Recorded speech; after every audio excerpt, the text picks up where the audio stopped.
عورت کائنات کی نرم و نازک، حسین و جمیل اور مؤثر ترین حقیقت ہے۔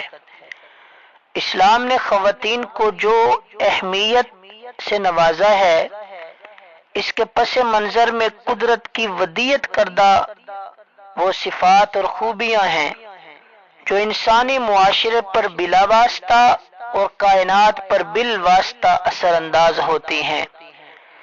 کسی بھی معاشرے کو جنت نظیر یا مثل دوزخ بنانے میں ان کا اہم کردار ہے۔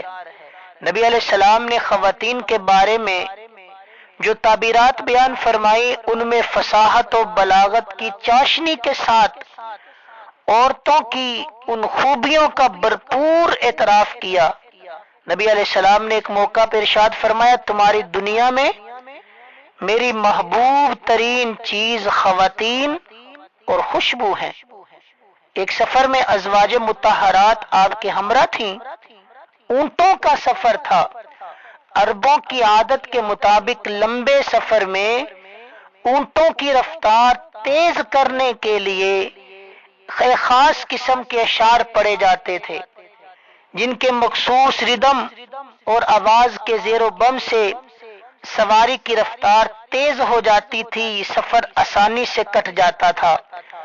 نبی علیہ السلام کے ایک آزاد کردہ غلام حضرت انجشہ رضی اللہ عنہ، انہوں نے اپنے مخصوص انداز میں اشعار پڑھنا شروع کیے۔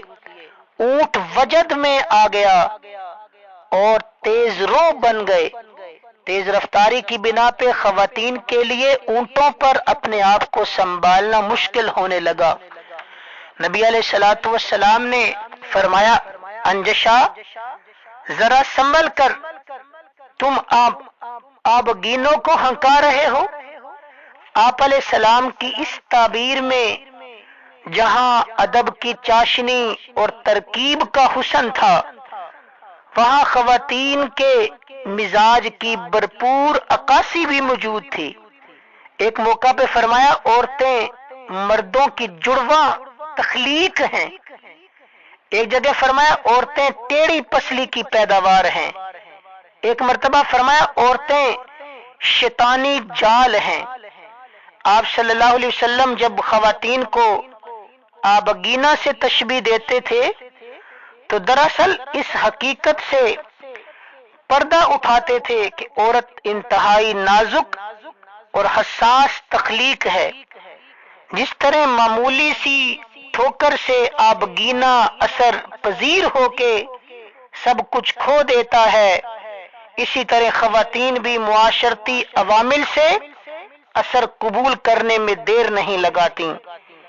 آپ صلی اللہ علیہ وسلم نے عورت کو مرد کی جڑواں تخلیق قرار دیا تو دراصل بعض مردوں کی اس خام خیالی کا پردہ چاک کیا کہ مرد ہی سب کچھ ہیں، عورت کی حیثیت پھول سے زیادہ نہیں جسے سونگھ کے پھینک دیا جاتا ہے۔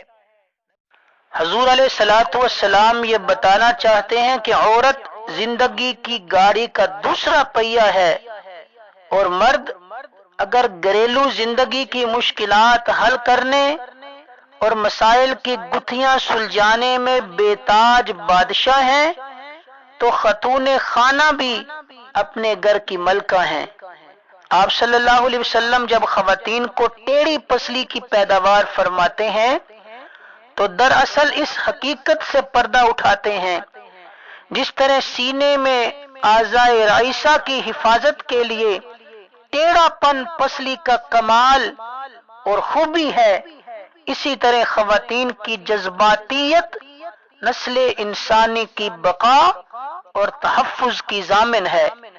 آپ صلی اللہ علیہ وسلم جب خواتین کو شیطانی پھندے اور ابلیسی جال قرار دیتے ہیں تو دراصل خواتین کے اس منفی کردار کی طرف اشارہ کرتے ہیں جو جنسی جذبات اور شہوت پرستی کے غلاموں کی طرف سے عورت کے غلط استعمال پر سامنے آتا ہے۔